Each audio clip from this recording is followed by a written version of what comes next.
Salah satu alasan saya membeli Pixel 3a ini adalah ingin mencicipi Android 12 lebih awal. Jadi ini saya sudah update. Ketika saya beli HP ini posisinya masih di security patch bulan Januari, sehingga saya harus update banyak banget sampai kurang lebih berarti Januari, Februari, Maret, April, Mei, Juni. 5 kali updatean. Memang sih kecil-kecil ukurannya. Baru setelah itu saya mendaftar di program beta dan langsung saya mendapatkan update ketika cek dengan ukuran 1,48 GB. Ini cukup besar ya. Dan kalau kalian misalnya pengen update juga, misalnya punya HP Pixel 3 ke atas ya terutama, itu ya wajib pakai wifi atau kalian siapkan kuota minimal ya 2-3 gigaan buat update ini.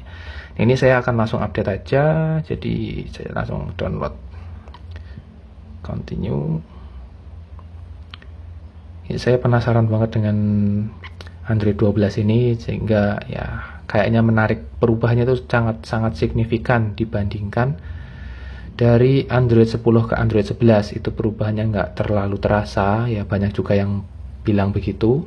Dan ini di Android 12, dari sekian banyak video dan review yang sudah bertebaran, itu menurut saya ini paling oke.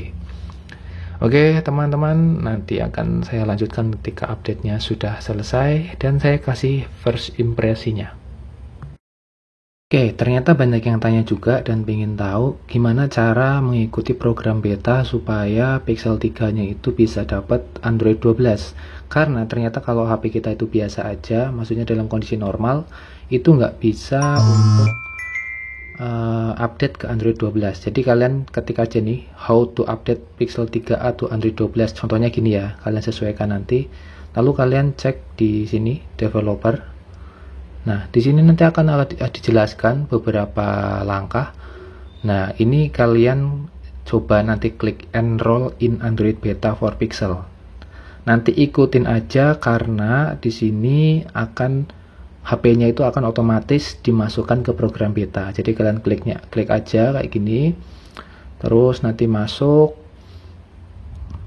Kalian scroll, cari. Nah, nanti langsung terdeteksi nih HP kalian di sini. Nah, nanti di sini ikuti program beta. Nanti akan ada persetujuan.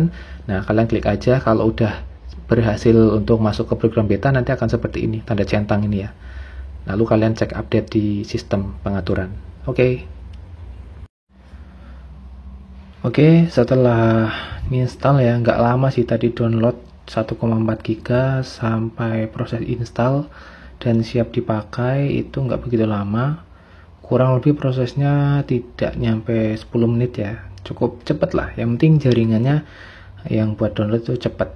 Dan ini sudah berada posisinya di Android 12 beta 2. Jadi saya pikirnya waktu upgrade dari Android 11 ke 12 itu saya bakal 2 kali update, karena Android 12 yang beta untuk Google Pixel itu sudah ada 2 kali update ya. Yang pertama itu update beta 1 dan beta 2. Nah, karena tadi update dari patch Januari sampai ke Juni itu bertahap satu-satu. Nah, saya pikirnya yang Android 12 juga sama, ternyata enggak. Setelah saya buka untuk program betanya di HP ini, Pixel 3a ini, saya download ke Android 12, upgrade, itu ternyata sudah langsung berada di beta 2. Jadi cukup menghemat waktu.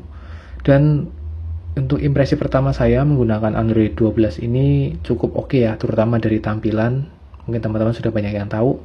Tapi ini di beta 2 saya merasakan cukup enteng dan baterainya juga dari tadi saya pakai download ini itu saya buat nonton, ini masih oke-oke aja. Dan ini perbedaan cukup mendasar ya, yaitu HP ini sama sekali nggak mengalami yang namanya panas ya.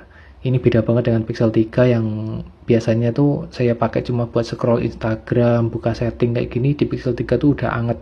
Tapi di Pixel 3a ini saya cukup nyaman. Mungkin karena bodinya plastik atau bagaimana. Di Pixel 3a yang 3 biasa itu kan bodinya kaca ya dan metal. Ini kan semuanya full plastik polikarbonat. Tapi ya sejauh ini impresi pertama saya sih oke-oke aja lah ya. Nggak ada sisi negatif yang saya temukan.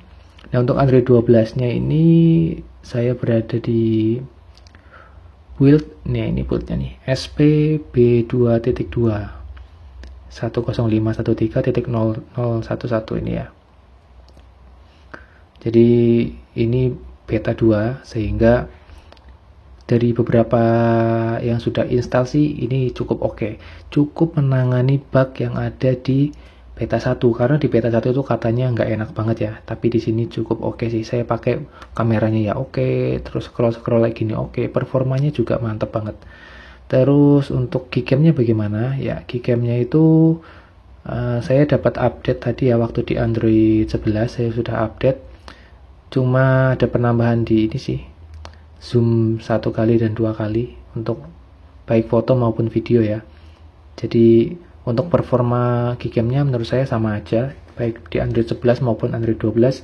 Saya tidak mengalami kesulitan apapun buat record video oke. Ini udah bisa 60 fps ya. Untuk kamera bawaannya ini saya pakai kamera bawaan dan ada opsi 60 fps, kecuali kalau dipindah ke 4K 60 fps nya nggak bisa dipakai.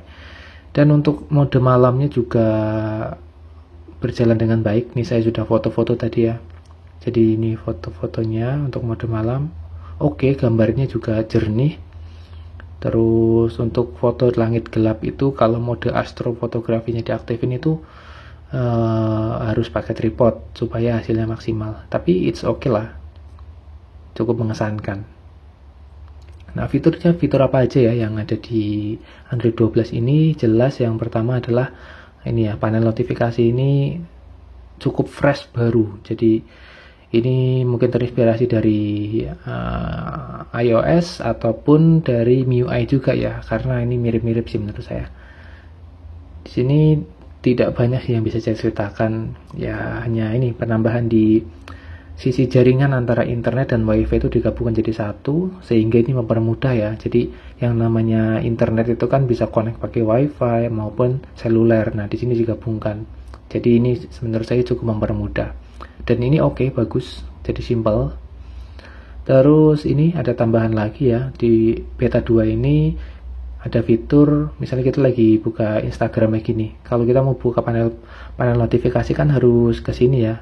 Tapi di sini sudah dibuatkan supaya kita scroll panel notifikasinya tuh nggak sampai ke atas, cukup kayak gini aja, harus bunyi grut gitu. Jadi dari bagian sini nih. Nah kalau nyentuh ke home sini ya, itu langsung getar grut, dan ini langsung muncul panel notifnya. Ini cukup membantu ya kalau karena kalian mungkin mau mengoperasikannya satu tangan. Kalau kayak gini kan agak susah nih. Nah ini cukup bagus, dan ini saya sebenarnya agak tertipu dengan Android 12 ya. Jadi kalau kalian lihat di video teasernya itu ada widget yang kayak gini nih, jam yang kayak ini. Ternyata itu nggak ada secara default ya. Kalau kalian buka widget kayak gini, nah di sini tuh nggak ada widget jam yang seperti ditampilkan di iklan Android 12. Kalian harus menggunakan KWGT launcher ya. Dan di situ ada paket icon untuk Android 12. Nah itu harganya sekitar 14.000 sampai 16.000. Itu kalau kalian mau pasang supaya bisa tampilannya tuh kayak matte gimana gitu ya, supaya desainnya itu desainnya sesuai dengan Android 12, tema Android 12 seperti ini. Jadi itu perlu effort tambahan ya, nggak ada default yang kayak gini. Nah itu informasi sih buat yang mungkin berekspektasi terlalu tinggi dengan Android 12, ya mohon diturunkan dulu. Mungkin nanti di versi finalnya akan dikasih widget gratis ya. Nah ini saya download nih, saya download di Play Store ada, dan ini gratis juga sih, tapi bukan dari Google ya, dari pihak ketiga. Dan untuk performanya bagaimana? Karena ini ya yang namanya, kalau kalian udah pernah pakai HP flagship terus kalian turun ke mid range, itu bakal terasa banget di perpindahan aplikasi. Nah di perpindahan aplikasi ini saya rasakan banget ketika misalnya Instagram udah saya tutup kayak gini ya, nanti saya buka YouTube, terus saya buka yang lain kayak gitu ya, nanti beberapa aplikasi yang saya buka di belakang itu agak loading. Nah itu tidak terjadi ketika saya menggunakan Pixel 3. Ya jelas karena Pixel 3 itu menggunakan Snapdragon 845 yaitu chipset flagship, sementara ini menggunakan Snapdragon 670 kelas mid-range. Tapi sejauh yang saya pakai, yang menurut pengalaman saya ya, ini menurut saya mid-range yang paling kencang sih. Jadi smooth banget, menurut saya smooth banget beneran. Kalau kalian pegang langsung terus lihat langsung, dibandingkan dengan mid-range yang ada saat ini, mungkin jika dibandingkan dengan HP-HP keluaran baru yang menggunakan Snapdragon 700 series, ini jauh lebih oke menurut saya. Optimal softwarenya itu bagus banget. Belum lagi nanti kalau misalnya kalian sudah merasakan Android 12 yang final version, saya yakin sih performanya bakal lebih ngebut lagi. Nah, untuk ini KineMaster nih, ini saya kasih tahu sekarang ya. Untuk KineMaster awalnya saya deg-degan juga karena ini chipset mid-range, dapatnya apa. Nah, ini saya lumayan lega ya. Jadi ini nggak bisa 4K sih, tapi mampu di 2K ya, 2K. Ini bisa render di segini. Dan untuk video, misalnya kalian editing video itu layernya misalnya 1080p bisa 5 kali, 5 tumpukan video itu bisa nih. Kalau yang 2K itu 3. Ini secara default nggak bisa sampai 4K ya buat ngetumpuk videonya di sini. Tapi it's okay, ini good, nah ya bagus lah dibandingkan dengan Poco M3 ya yang waktu itu saya coba. Oke, mungkin itu impresi pertama saya. Kalau kalian pengen nyicip Android 12, nanti akan saya ulas lebih mendalam lagi kalau sudah dipakai beberapa hari. Karena ini belum ketahuan baterainya bagaimana, karakter penggunaan saya bagaimana. Ini untuk sementara always on display-nya nggak saya hidupkan, karena saya lagi nyoba menggunakan full seluler seharian tanpa menggunakan always on display. Nah, nanti karakter baterainya bagaimana, apakah jauh lebih irit seperti itu atau sama aja ketika menggunakan always on display, sehingga saya akan, kalau misalnya sama aja ya saya lebih baik mengaktifkan always on display-nya ya, karena lebih keren gitu kan. Oke teman-teman, itu impresi pertama saya untuk Android 12. Semoga informasi ini bermanfaat. Terima kasih sudah menonton. Wassalamualaikum warahmatullahi wabarakatuh.